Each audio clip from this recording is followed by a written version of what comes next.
Bismillahirrahmanirrahim. Assalamualaikum warahmatullahi wabarakatuh dan selamat pagi. Saya Dr. Haryati Binti Hassan, pensyarah di Jabatan Sejarah Fakulti Sains Kemanusiaan Universiti Pendidikan Sultan Idris. Saya bersama-sama pelajar minor bagi kursus HSM 3013 Malaysia, Melaka hingga negeri-negeri Melayu baru yang terdiri daripada Nur Hidayah binti Idrus, Nur Fadilah binti Zainuddin, Nur Atirah binti Zainul Abidin dan Nurul Jannah binti Muhammad Nur akan membincangkan tajuk mengenai Kesultanan Melayu Melaka, pengasasan dan pengukuhan. Kertas kerja ini membincangkan mengenai sejarah Kesultanan Melayu Melaka, skop masa dari tahun 1400 sehingga 1430-an. Perbincangan memfokuskan kepada dua perkara pokok. Pertama mengenai pengasasan Melaka pada lebih kurang tahun 1400. Kedua mengenai pengukuhan. Perbincangan mengenai pengasasan menumpukan kepada perkara yang berkaitan Melaka sebelum ketibaan Raja Iskandar Shah. Mengapa memilih Melaka? Asal-usul nama Melaka, Melaka pada peringkat awal dan siapakah para miswara atau Raja Iskandar Shah. Perbincangan mengenai pengukuhan pula memperkatakan mengenai penerimaan agama Islam, ancaman Siam dan hubungan Melaka-Cina. Dapatan menunjukkan pengasas Kesultanan Melayu Melaka berasal dari luar tanah Melayu. Selain itu, terdapat pelbagai faktor yang saling berkait dalam menentukan pengukuhan dan seterusnya membawa kepada kegemilangan Kesultanan Melayu Melaka.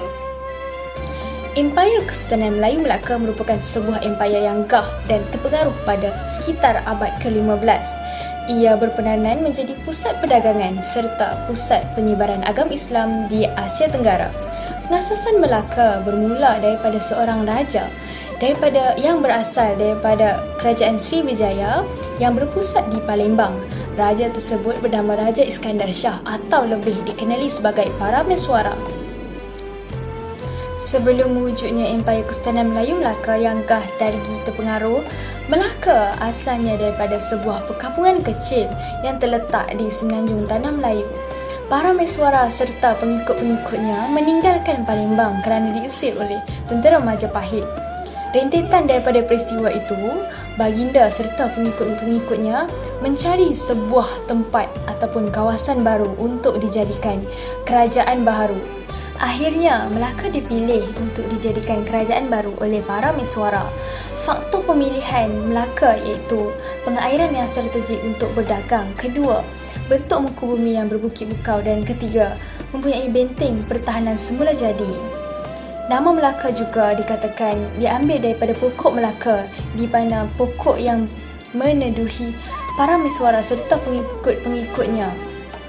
Selain itu, terdapat juga beberapa pendapat daripada sumber orang Arab iaitu Melaka berasal daripada Malakat yang bermaksud perhimpunan dagang, manakala sumber daripada orang-orang Cina iaitu Wushu merupakan gelaran untuk Melaka iaitu bererti 5 buah pulau.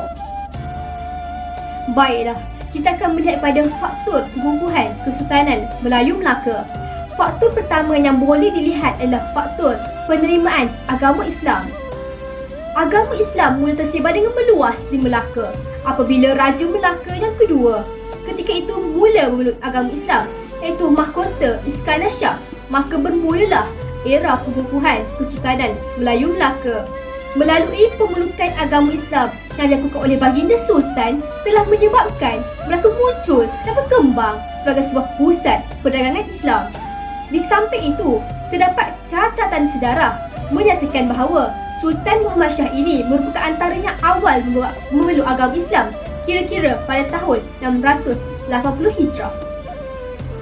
Seterusnya, rakyat dan pembesar-besar kerajaan Kesultanan Melayu Melaka pada ketika itu mula memilih dan untuk mengikut pemimpin mereka dengan memeluk agama Islam.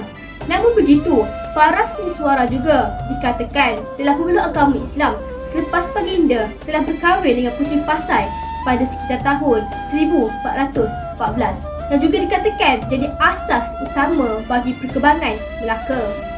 Selain itu, Melaka juga berperanan sebagai pusat utama untuk berdakwah kerana pedagang-pedagang Islam ketika itu merupakan antara pedagang-pedagang yang hebat. Mereka telah berjaya menguasai perjalanan laut di antara Asia Barat dan Asia Timur jauhnya bagi melakukan aktiviti perdagangan dan telah memilih Melaka sebagai sebuah tempat pelabuhan. Kerajaan Kesultanan Melayu Melaka telah menjadi tiang utama pada dunia Islam Nusantara kerana Melaka ketika itu amat aktif dalam perkembangan Islam. Maka, jelaslah bahawa dengan kedatangan dan penerimaan agama Islam oleh Sultan Muhammad Shah ini telah mengukuhkan lagi Empayar Kesultanan Melayu Melaka ketika itu. Selain itu, pengukuhan Kesultanan Melayu Melaka juga berlaku melalui jalinan hubungan antara Melaka dan China. Penerimaan hubungan persahabatan ini dilakukan oleh Raja Iskandar Shah atau Parameswara demi menjamin kesejahteraan dan keselamatan negaranya dari ancaman Siam, mengukuhkan kedudukan sebagai raja serta meluaskan hubungan perdagangan. Negara China pada ketika itu melancarkan dasar berbaik-baik dengan negara-negara luar bagi meneguhkan kekuasaannya sebagai kerajaan tengah yang berfungsi sebagai penaung kepada negara-negara asing yang bersahabat dengannya. Pada 1403 tahun Masihi, Kaisar Ming Chengzu dari dinasti Ming merupakan maharaja yang bertanggungjawab dalam menjalin hubungan antara Melaka dan China. Baginda memutuskan menteri dalamnya iaitu Yin Qing ke Melaka sebagai perantara bagi menyampaikan hajatnya untuk bersahabat dengan Raja Melaka melalui penulisan surat rayuan dan bingkisan. Persetujuan hubungan persahabatan oleh Raja Iskandar Shah secara langsung memanfaatkan dirinya apabila kedudukan baginda sebagai Raja Melaka diiktiraf dengan pemberian cap kempa, wang dan pakaian kebesaran. Tambahan pula, keselamatan negeri Melaka juga dilindungi daripada ancaman Siam di mana terdapat 3 episod ancaman yang berlaku pada tahun 1407, 1419 dan 1431. Tidak berdiam diri dengan pengaduan yang dibuat oleh negeri Melaka, Maharaja China secara sendiri dan melalui utusan telah dihantar bagi menasihati Raja Siam supaya berbaik-baik dengan negeri jiran.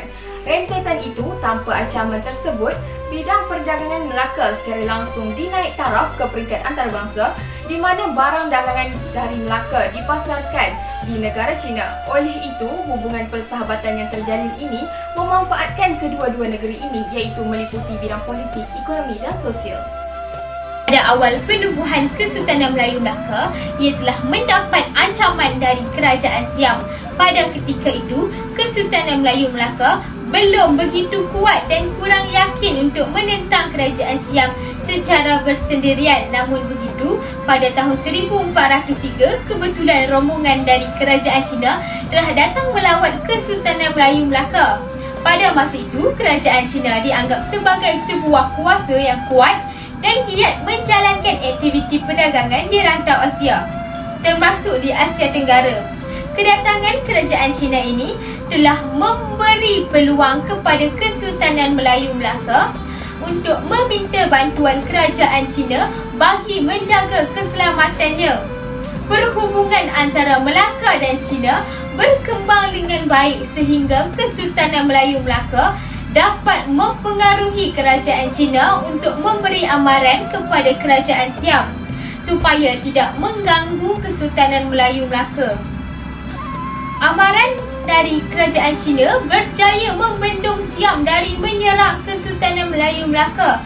Semasa tempoh itu juga, Kesultanan Melayu Melaka telah berjaya mempertingkatkan kekuatan tenteranya selepas Kerajaan China mula mengubah dasar luar pada pertengahan tahun 1430 dengan menarik diri dari bergiat di luar negara. Kesultanan Melayu Melaka telah pun bersedia untuk menghadapi sebarang ancaman dari luar, termasuk Kerajaan Siam. Perhubungan Melaka-China-Siam adalah merupakan satu dasar luar dan diplomasi Kesultanan Melayu Melaka yang baik dan berkesan sebelum 1430 lagi. Ia adalah satu pelaksanaan dasar keseimbangan kuasa Kesultanan Melayu Melaka telah berjaya mengimbangkan kekuatan Kerajaan Siam dengan menggunakan kuasa Kerajaan China untuk mempertahankan Kesultanan Melayu Melaka. Ancaman luar seperti ancaman Kerajaan Siam boleh dianggap sebagai faktor penyumbang kepada pengasasan dan pengukuhan Kesultanan Melayu Melaka. Kerana tanpa ancaman tersebut, mungkin Melaka tidak tergesa-gesa bertindak mengukuhkan kedudukan serta membesarkan pembangunannya. Sultanat Melayu Melaka sebagai empayar yang gemilang di alam Melayu pada abad ke-15 adalah didukung oleh sejarah awal pengukuhan yang bermula dengan pengasasan Kerajaan Kesultanan Melayu Melaka oleh para mesuara. Baginda telah berjaya mengukuhkan Kerajaan Kesultanan Melayu Melaka sebagai sebuah empayar yang berdaulat dan telah mencapai puncak kegemilangan semasa pemerintahan Sultan Mansur Shah.